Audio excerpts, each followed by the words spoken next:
2023 to take over the running business with effect from 1st April 2023।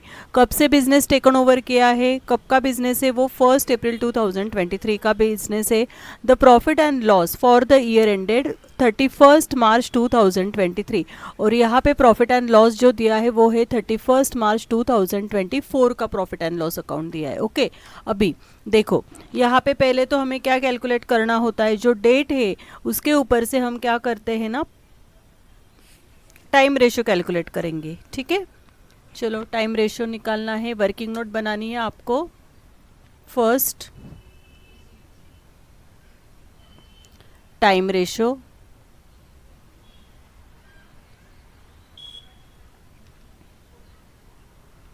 Okay time ratio के लिए आपको चाहिए date of purchase या date of acquisition. Date of purchase, उसके बाद आएगा डेट ऑफ इनकॉर्पोरेशन,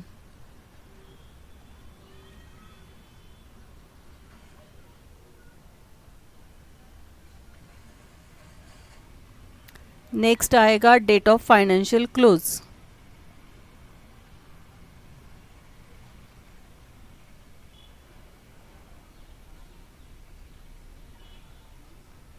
ठीक है। अभी देखो डेट ऑफ फाइनेंशियल क्लोज के लिए हमें क्या करना है, डेट ऑफ फाइनेंशियल क्लोज कहाँ से आने वाली है, जो प्रॉफिट एंड लॉस का जो फॉर द ईयर एंडेड दिया है वो है, लिखो यहाँ पे 31st मार्च 2024, ये हो गया हमारा डेट ऑफ फाइनेंशियल क्लोज। अभी इसके ओपनिंग डेट कब आनी चाहिए, 1st अप्रैल 2023 को, मतलब जो ईयर 31st मार्च 2024 को क्लोज होगा उसकी ओपनिंग डेट आनी चाहिए 1st अप्रैल 2023। ओके, नेक्स्ट अभी डेट ऑफ इनकॉर्पोरेशन कितनी दी यहाँ पे, 30 जून 2023, ये हमारी है डेट ऑफ इनकॉर्पोरेशन। लिखो यहाँ पे 30 जून 2023, ये हो गई डेट ऑफ इनकॉर्पोरेशन। अभी 1st अप्रैल से लेके 30 जून तक एंड 30 जून से लेके 31st मार्च तक हमें पीरियड काउंट करना है, अप्रैल मई जून। ठीक है, तो यहाँ पे आपका प्री पीरियड आने वाला है 3 मंथ्स, और जून से लेके, जून तो स्किप होगा, मतलब जुलाई से लेके 31st मार्च तक कितने मंथ्स आ रहे हैं, 9 मंथ्स, तो पोस्ट पीरियड आपका आने वाला है 9 मंथ्स। ओके, अभी इसके ऊपर से हम टाइम रेशियो कैलकुलेट करने वाले हैं, यह आएगा 3:9, इसको स्मॉलेस्ट फॉर्म करना है, 3 1 जा 3, 3 3 जा 9, मतलब टाइम रेशियो हो गया यहाँ पे आपका 1:3। ओके, ठीक है। नीचे उन्होंने प्रॉफिट एंड लॉस अकाउंट दिया है, commission on turnover, rent and taxes, advertisement, travelling allowances to administrative directors, depreciation on building, brokerage, management, salaries, tendering expenses, repairs to building, bad debts provision, allowances to debtors and net profit। और credit side में gross profit and rent दिया है। First adjustment दी है average monthly turnover from जुलाई 2023। देखो यहाँ पे average monthly turnover बोला है, जुलाई 2023 से लेके was double then that of the previous month, मतलब लास्ट से अभी जो टर्नओवर है वो क्या हो रहा है, डबल हो रहा है। ठीक है, तो अभी इस इंफॉर्मेशन से हम क्या निकालने वाले हैं, सेल्स रेशियो निकालेंगे। आपको यहाँ पे हेडिंग देना है सेल्स रेशियो।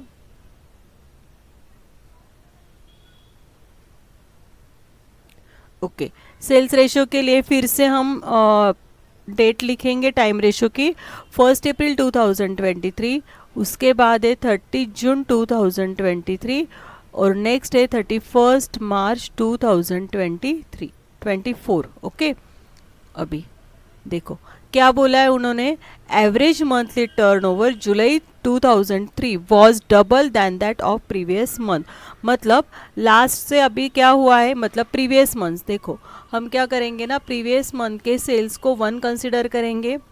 देखो अगर इसको हम ₹1 कंसिडर करेंगे तो यहाँ पे डबल हुआ है, तो पोस्ट में आपका सेल्स कितना आना चाहिए, ₹2।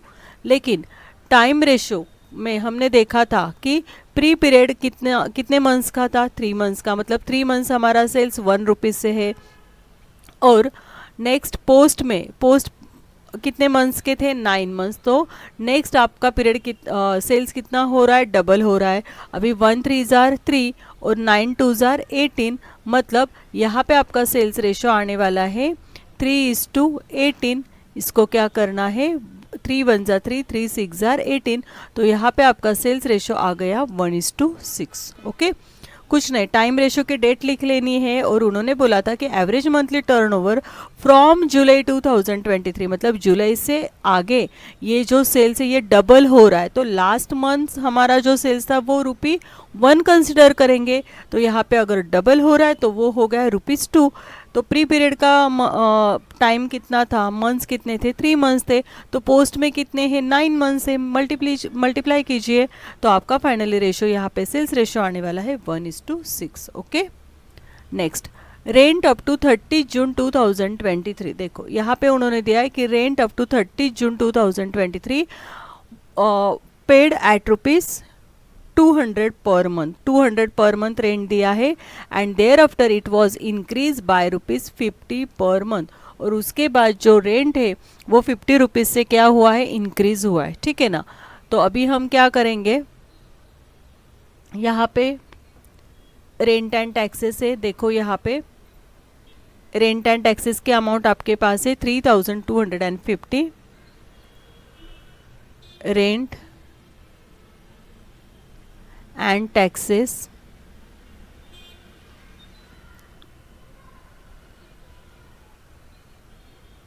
3250 रेंट एंड टैक्सेस है।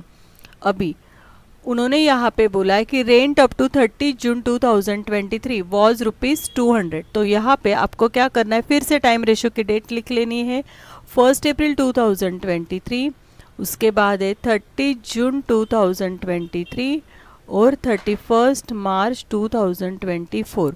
अभी rent up to 30 June 2023, 30 June 2023 तक आपका रेंट कितना है, 200। अभी 1 अप्रैल से लेके 30 जून तक रेंट है ₹200, लेकिन कितने मंथ्स का रेंट है, वो 3 मंथ्स का है। तो यहाँ पे हो गया 600। ठीक है, 600 कहाँ पे जाएगा, प्री पीरियड में। उसके बाद उन्होंने दिया है कि thereafter it was increase by ₹50 per month. Thereafter it was increase मतलब 200 जो रेंट है, तो अभी यहाँ पे कितना होना चाहिए, 250। कैसे आए ये 250, पहले तो हमारे पास 200 रेंट था, तो अभी हमने ₹50 से क्या किया है, उसको इंक्रीज किया है। तो ये क्या हो गया, 250 इंटू 9, मतलब यहाँ पे आपका रेंट होना चाहिए 250 इंटू 9, तो ये रेंट हो जाएगा 2250। ये आएगा पोस्ट पीरियड में। ठीक है, मतलब प्री पीरियड का रेंट हो गया आपका 600 और पोस्ट पीरियड का रेंट हो गया आपका 2250।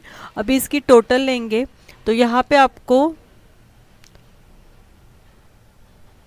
टोटल मिल जाएगी 2850, इसकी टोटल आ गई। ठीक है, लेकिन हमारे पास रेंट कितना है, 3250। अभी 3250 से अगर 2850 हम माइनस करेंगे तो रिमेनिंग बैलेंस क्या है, 400 रुपीज़ है। तो अभी ये 400 का क्या करने का, अभी उन्होंने रेंट एंड टैक्सेस दिया है ना, मतलब रेंट की अमाउंट 2850 आ गई, और रिमेनिंग जो अमाउंट है वो आपकी क्या होगी, रिमेनिंग जो अमाउंट है मतलब 400 रुपीज़, ये आपका क्या होना चाहिए, टैक्स होना चाहिए, टैक्सेस।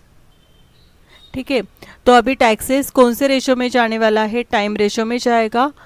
तो टाइम रेशो है आपका, इसको हम टाइम रेशो में डिस्ट्रीब्यूट करेंगे, और टाइम रेशो है हमारे पास कितना है, टाइम रेशो अभी निकाला था हमने 1:3 रेशो में 400 को डिस्ट्रीब्यूट करना, मतलब 100 रुपीज़ प्री पीरियड के आएंगे और 300 रुपीज़ पोस्ट पीरियड के लिए आएंगे। ठीक है, प्री पीरियड के आपके आ गए 100 रुपीज़ एंड पोस्ट पीरियड के लिए आपके आए 300 रुपीज़। अभी तो कैसे फिर प्री में कितने अमाउंट आनी चाहिए, एक तो आप सेपरेट लिख सकते हो या इस अमाउंट को ऐड कर दीजिए। तो प्री की अमाउंट जो है वो टैक्सेस की है 100 एंड रेंट की है 600, तो यहाँ पे आपको अमाउंट मिल गई 700, और पोस्ट पीरियड के लिए अमाउंट आई थी 300 टैक्सेस की, और रेंट की अमाउंट आई है 2250, मतलब ये हो गया आपके 2550।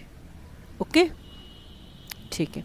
अभी यहाँ पे उन्होंने बोला है कि बैड डेप्स ₹1050, बैड डेप्स की जो अमाउंट है वो है 1050, were related to sales effected before registration.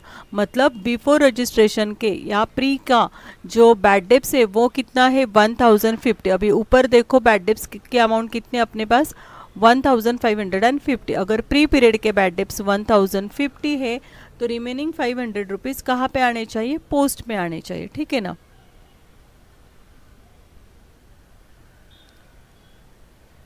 Fourth adjustment में बैड डेप्स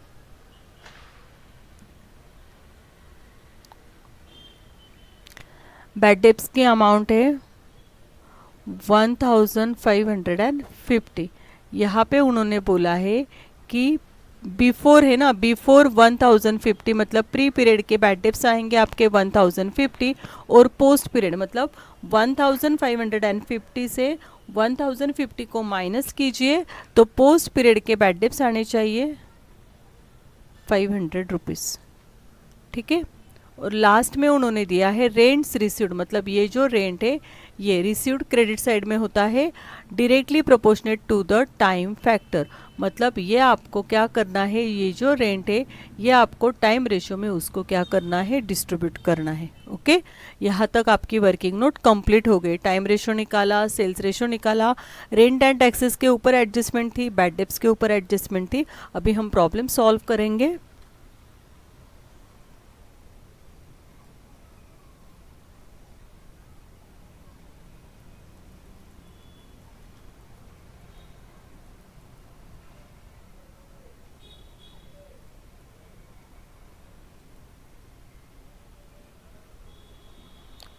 प्रॉब्लम सॉल्व करने के लिए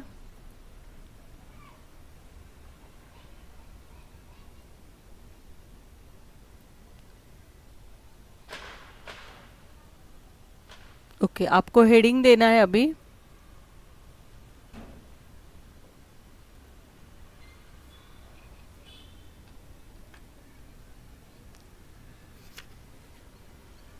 ऊपर लिखना है in the books of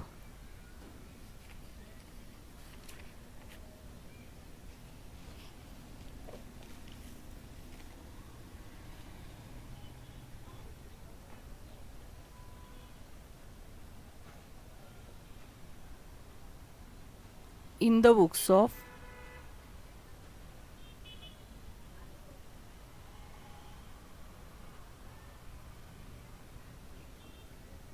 acid private limited इदालाबाद, Exide private limited इदालाबाद।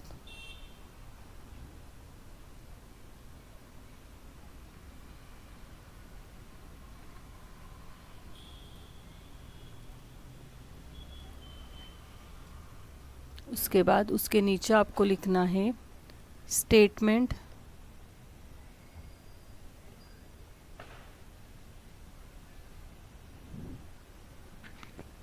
Showing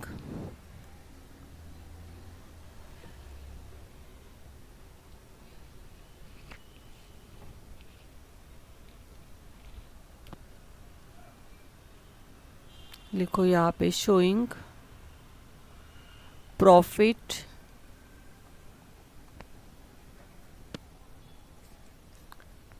prior to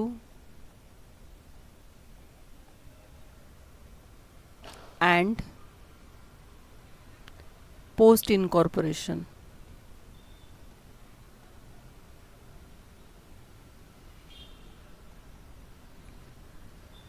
ठीक है, फॉर द ईयर एंडेड क्या है यहाँ पे, ईयर एंडेड 31 मार्च 2024 लिखो यहाँ पे, for the year ended 31 March 2024। Okay, first column को नाम देना है पर्टिकुलर्स,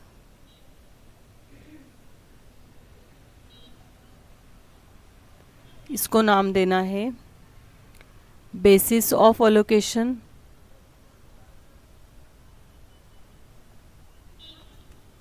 उसके बाद रेशो, नेक्स्ट आएगा टोटल,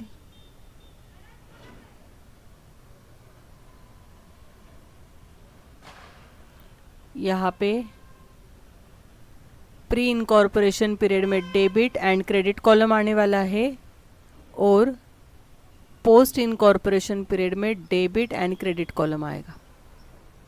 ठीक है, चलो अभी प्रॉब्लम को हम प्रॉफिट एंड लॉस के क्रेडिट साइड से स्टार्ट करने वाले हैं। फर्स्ट उन्होंने क्रेडिट साइड में दिया है ग्रॉस प्रॉफिट, लिखो यहाँ पे ग्रॉस प्रॉफिट। अभी आपको पता है ग्रॉस प्रॉफिट कौन से रेशो में जाने वाला है, सेल्स रेशो में। जो आइटम सेल्स के ऊपर इफेक्ट करते हैं वो जाएंगे आपके सेल्स रेशो में। Gross profit basis of allocation क्या है, कौन से रेशो में हम इसको डिस्ट्रीब्यूट करने वाले हैं, सेल्स, लिखो यहाँ पे सेल्स। सेल्स रेशो है 1:6 और अमाउंट है 84,000। ठीक है, टोटल अमाउंट आपके पास है 84,000। अभी 84,000 को 1:6 मतलब 1 + 6 कितना हो जाएगा, 7। 84,000 को 7 से डिवाइड कीजिए, 12,000 का 1 पार्ट आएगा। 12,000 इंटू 1 मतलब यहाँ पे प्री के क्रेडिट कॉलम में यहाँ पे आने चाहिए 12,000 एंड 12,000 इंटू 6 रेशो में डिस्ट्रीब्यूट करना है। 12,000 इंटू 6 तो यहाँ पे अमाउंट आनी चाहिए 72,000। ओके, नेक्स्ट क्रेडिट में सेकेंड आइटम उन्होंने दिया है रेंट। रेंट रिसीव्ड है, यहाँ पे सिर्फ रेंट लिखा है, लेकिन क्रेडिट साइड का रेंट रिसीव्ड होता है और क्रेडिट साइड का रेंट ये पेड होता है। ओके, अभी क्रेडिट साइड का रेंट रिसीव्ड दिया है, लेकिन वहाँ पे हमने क्या किया था, वर्किंग नोट बनाई थी। तो यहाँ पे हम एक्चुअल लिखने वाले थे और उन्होंने बोला था कि रेंट रिसीव्ड कौन से रेशो में हमें डिस्ट्रीब्यूट करना था, तो रेंट रिसीव्ड हमें टाइम रेशो में डिस्ट्रीब्यूट करना था।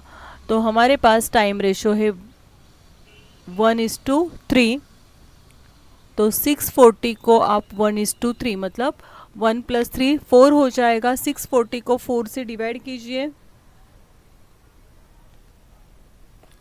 160 का एक पार्ट आएगा, लिखो प्री के क्रेडिट कॉलम में आपको लिखना है 160। 160 इंटू 3 तो यहाँ पे अमाउंट आनी चाहिए 480। ठीक है, तो यहाँ पे आपकी क्रेडिट साइड कंप्लीट हुई है।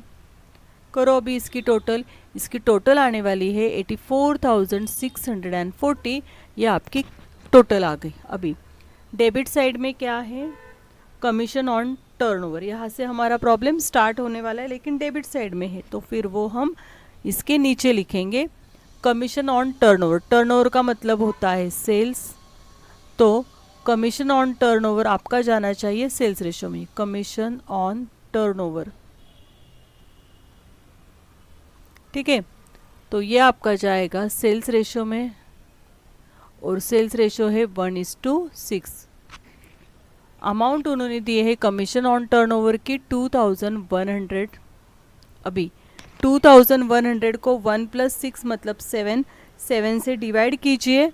7 से डिवाइड करने के बाद 300 का 1 पार्ट आएगा, इसलिए प्री के कॉलम में आने वाला है 300 रुपीज़ एंड पोस्ट में आएगा 300 इंटू 6 मतलब पोस्ट के प्री कॉलम में अमाउंट आनी चाहिए 1,800। ओके, यहाँ पे कमीशन ऑन टर्नओवर कंप्लीट हुआ है। अभी नेक्स्ट है रेंट एंड टैक्सेस। तो रेंट एंड टैक्सेस के ऊपर हमने वर्किंग नोट बनाई थी। नहीं तो रेंट एंड टैक्सेस वैसे तो टाइम रेशो में डिस्ट्रीब्यूट होते हैं, लेकिन यहाँ पे हमने वर्किंग नोट बनाई है। तो वर्किंग नोट अगर बनाई है तो यहाँ पे आपको एक्चुअल लिखना होगा और रेंट एंड टैक्सेस के अमाउंट है 3,250। वर्किंग नोट में देखिए प्री पीरियड के लिए रेंट एंड टैक्सेस के बाद में हम टोटल करके प्री पीरियड के रेंट एंड टैक्सेस आए हमारे 700। वर्किंग नोट रेफर कर लीजिए और पोस्ट पीरियड के रेंट एंड टैक्सेस आया है 2,550। ओके, यहाँ पे रेंट एंड टैक्सेस कंप्लीट हुआ है। अभी नेक्स्ट है एडवर्टाइजमेंट। क्यों एडवर्टाइज करते हैं हम, हमारा सेल्स होना चाहिए, है कि नहीं। अगर सेल्स होना चाहिए तो मतलब एडवर्टाइजमेंट जाने वाला है आपका सेल्स रेशो में। ठीक है, लिखो यहाँ पे सेल्स। अभी सेल्स रेशो कितना है 1:6।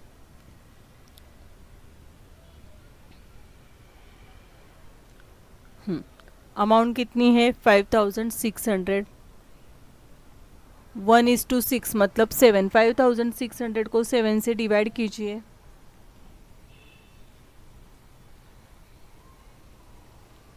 कितना आएगा 800 रुपीज़ आएगा।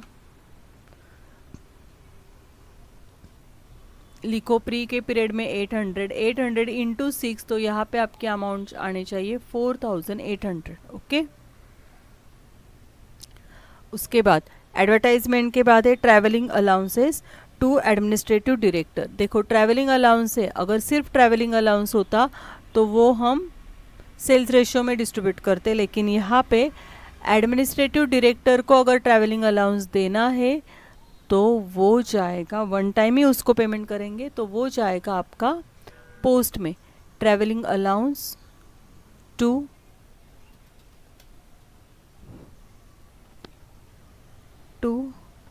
Administrative directors. मतलब देखो डायरेक्टर फीस है, डायरेक्टर एक्सपेंसेस है, वो हमेशा आपको पोस्ट में लिखने होंगे, तो ये जाने वाला है पोस्ट में। ओके, अभी इसके अमाउंट है 3890, पोस्ट के डेबिट कॉलम में अमाउंट लिखनी है 3890।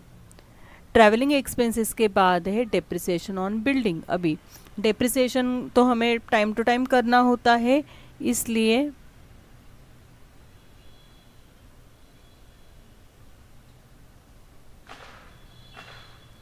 डेप्रिसिएशन ऑन बिल्डिंग,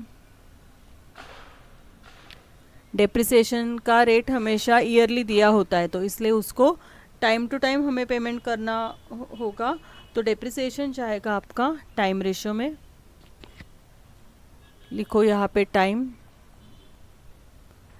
रेशियो है 1:3, मतलब 4, अमाउंट कितनी आएगी 2800 को 4 से डिवाइड कीजिए, 4 से डिवाइड करने के बाद 700 का 1 पार्ट आया है, तो यहाँ पे 700 लिखिए, 700 इंटू 3, तो यहाँ पे आपकी अमाउंट आनी चाहिए 2100। ओके,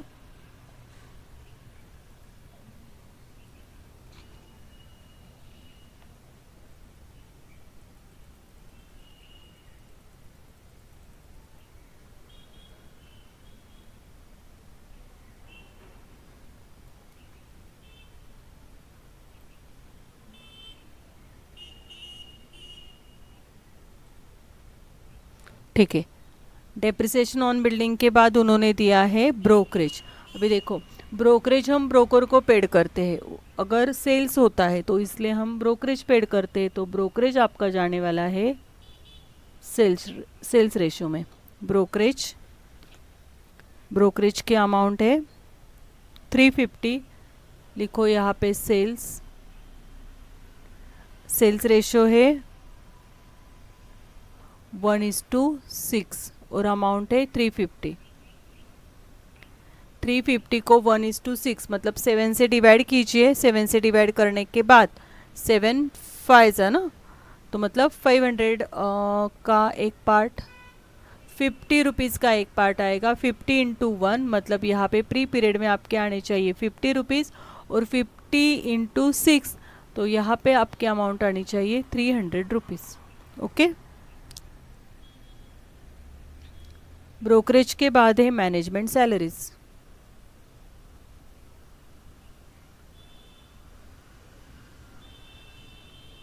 अगर मैनेजमेंट को सैलरीज देनी है तो वो भी हमें टाइम टू टाइम पेमेंट करना है, मैनेजमेंट सैलरीज, तो ये जाएगी आपकी टाइम रेशियो में।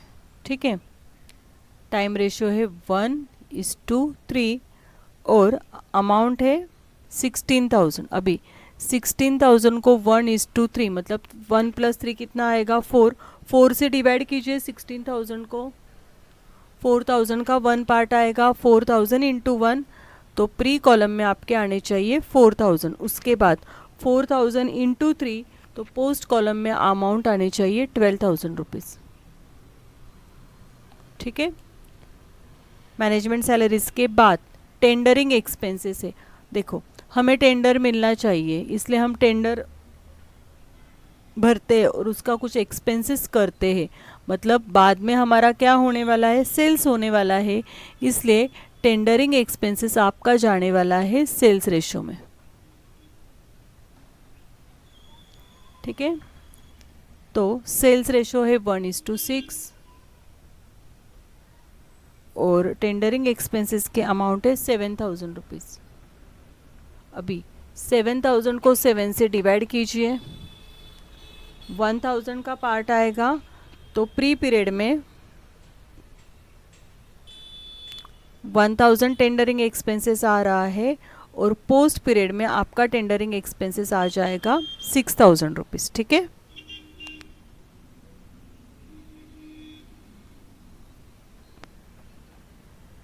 उसके बाद टेंडरिंग एक्सपेंसेस के बाद उन्होंने दिया है रिपेयर्स टू बिल्डिंग। अगर हमें रिपेयरिंग करना है तो वो टाइम टू टाइम करना होगा, इसलिए रिपेयर्स टू बिल्डिंग जाने वाला है टाइम रेशो में। लिखो यहाँ पे रिपेयर्स टू बिल्डिंग,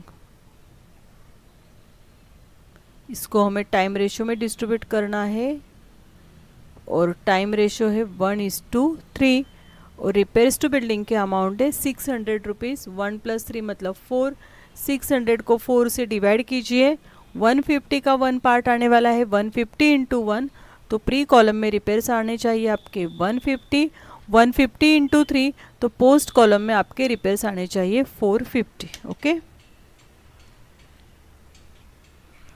उसके बाद उन्होंने दिया है बैड डेप्स। वैसे तो बैड डेप्स सेल्स रेशो में डिस्ट्रीब्यूट होते हैं, लेकिन अगर उसके ऊपर एडजस्टमेंट है तो वो देखनी पड़ेगी, लेकिन उसका वर्किंग नोट हमने ऑलरेडी बनाई है, तो अगर जिसकी वर्किंग नोट होती है उसको हम एक्चुअल लिखेंगे, तो बैड डेप्स जाने वाले हैं आपके एक्चुअल में। ठीक है, और बैड डेप्स की अमाउंट है 1,550, हमने वर्किंग नोट में करके रखा है।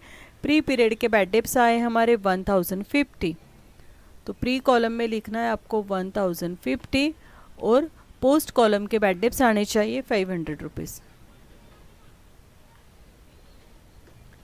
उसके बाद बैड डेप्स प्रोविज़न, मतलब बैड डेप्स की अगर हमने प्रोविज़न करके रखी है, सिर्फ बैड डेप्स है तो वो जाएंगे सेल्स रेशो में, या उसके ऊपर अगर एडजस्टमेंट है तो वैसे सॉल्व करना है।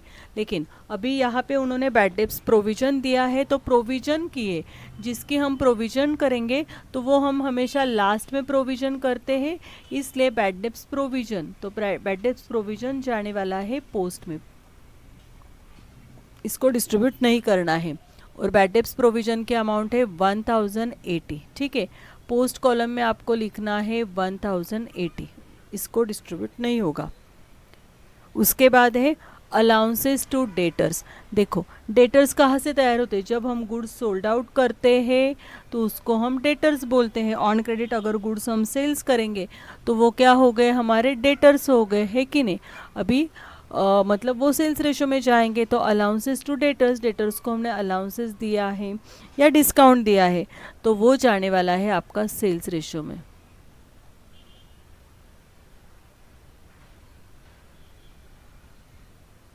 और सेल्स रेशो है हमारे पास 1:6। ठीक है, अमाउंट है 420, 420 को 7 से डिवाइड कीजिए, 1 + 6 मतलब 7, 7 से डिवाइड करने के बाद 600 का 1 पार्ट आने वाला है और 60 रुपीज़ का 1 पार्ट आएगा। लिखो प्री कॉलम में 60 रुपीज़, 60 × 6 मतलब यहाँ पे 360 रुपीज़ पोस्ट कॉलम में आने चाहिए। ठीक है, ऐसे हमारा प्रॉब्लम कंप्लीट हुआ है। चलो अभी हमें क्लोज करना है, टोटल कॉलम की टोटल करनी है, करो यहाँ पे टोटल।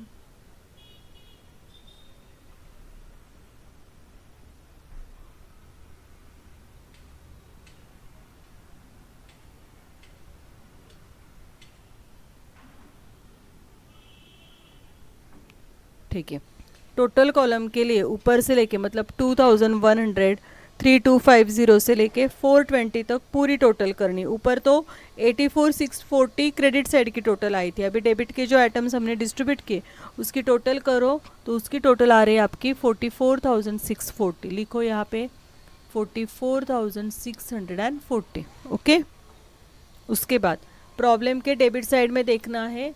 यहाँ पे देखो ये आपको दिया है यहाँ पे नेट प्रॉफिट, ये नेट प्रॉफिट के अमाउंट है 40,000। लिखो यहाँ पे नेट प्रॉफिट, नेट प्रॉफिट तो ये अमाउंट है आपकी 40,000। अभी 44,000 को 40,000 से ऐड कीजिए तो ये टोटल आ गई 84,640। ठीक है, उसके बाद अभी प्री के डेबिट कॉलम की टोटल करनी है 300, 700, 800, 750, 4,000, 1,000, 150 एंड 1,050। इतनी सारी अमाउंट से इसको ऐड करना है।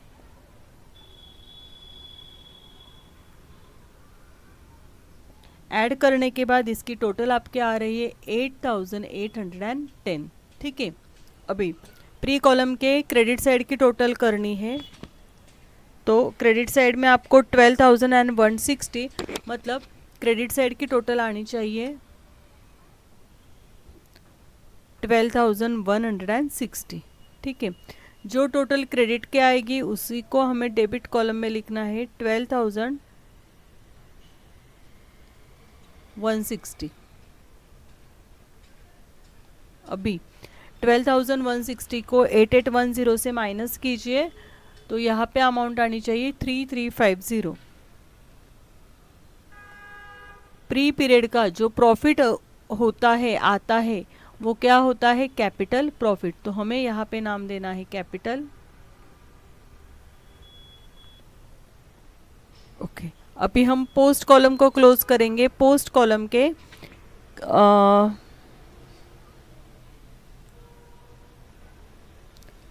पोस्ट कॉलम के डेबिट साइड की टोटल आपको करनी है, वो टोटल है 1,800, 2,550, 4,800, 3,890 से लेके 360 तक 60 तक टोटल कीजिए तो वो टोटल आ रही 35,830।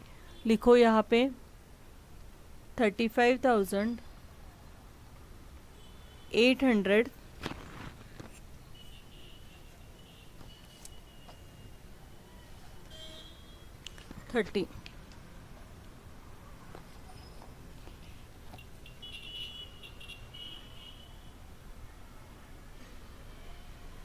ठीक है, अभी क्रेडिट साइड की टोटल लेनी है। क्रेडिट साइड में दो ही अमाउंट होगी और वो है 72,480, मतलब इसकी टोटल आने वाली है 72,480। लिखो यहाँ पे 72,480। 72,480 को यहाँ से माइनस कीजिए, कहाँ से, 35,830 से, और बैलेंसिंग फिगर को आपको नाम देना है। बैलेंसिंग फिगर आपकी आ रही है 36,650 यहाँ पे। ठीक है, और इसको नाम देना है रेवेन्यू। मतलब प्री पीरियड का प्रॉफिट हो जाएगा capital profit and post period का प्रॉफिट हो जाएगा रेवेन्यू प्रॉफिट।